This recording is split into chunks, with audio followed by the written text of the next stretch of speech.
কথাই বলে শারীরিক আঘাতের চেয়ে ভয়ানক হচ্ছে মানসিক আঘাত।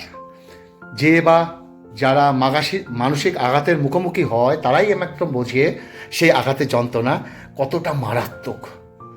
আজকের ভিডিওতে বলবো, কেউ যদি তোমাকে মানসিক আঘাত করে থাকে তাহলে তাকে কিভাবে ডিল করবে।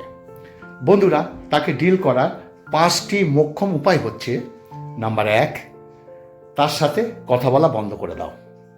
সে যদি তোমার বাড়ির কেউ হয়, তোমার ভাই বোনেদের মধ্যে কেউ হয়, বা স্বামী বা স্ত্রী হয়, শ্বশুরবাড়ির লোক হয়, যেই হোক না কেন, তার সাথে কথা বলা বন্ধ করো। তার কথার আঘাতে তুমি যদি ক্ষতবিক্ষত হয়ে যাও তাহলে তার সঙ্গে কথা বলা অর্থহীন।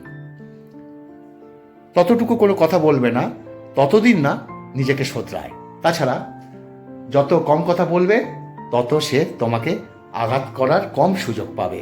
নাম্বার 2, যে আপনাকে মানসিক কষ্ট দিয়েছে সে কেন তোমার সঙ্গে এমনটা করলো, তার জন্য তুমি অতীতে কি করেছো, তারপরে সে কেন এমন বেইমানি করলো, এ কথাগুলো নিজের মাথায় খেলানো বন্ধ করতে হবে। মনে রাখতে হবে যে অমানুষ, তাকে কখনো আকাশ থেকে চাঁদে যদি দিয়ে দিই সে অমানুষই থাকবে।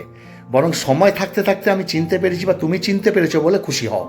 নাম্বার 3, তোমার জীবনে অন্যের মতামত কতটা দরকারি বা কতটা প্রয়োজন সেটা বিবেচনা করে দেখো।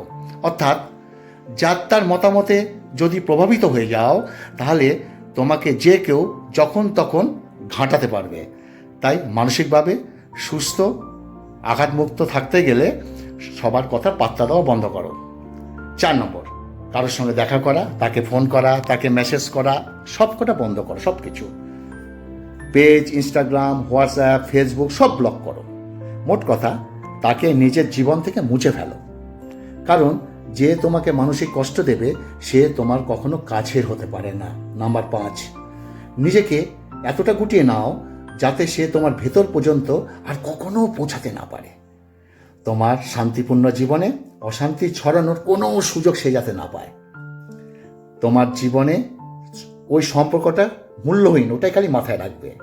তার ভেলকিতে ভুলবে না, তাকে তোমাকে নিয়ন্ত্রণ করতে দেবে না। মনে রাখবে, যে শয়তান হয় সে হাজার ভোল পাল্টালেও তার শয়তানি একই থাকে।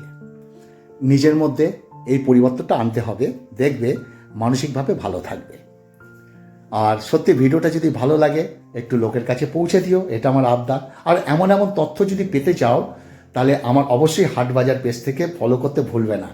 ভালো থাকবে, সুস্থ থাকবে। আর আমার একটা অনুরোধ থাকলো লাস্ট, সেটা হচ্ছে আমার এই কথাগুলো যদি তোমাদের সত্যি ভালো লাগে, তোমাদের কাছে আমার অনুরোধ প্লিজ আবদার করছি, আমার এই ভিডিওগুলো ফেসবুকের মাধ্যমে অন্যের কাছে একটু পৌঁছে দাও প্লিজ প্লিজ প্লিজ।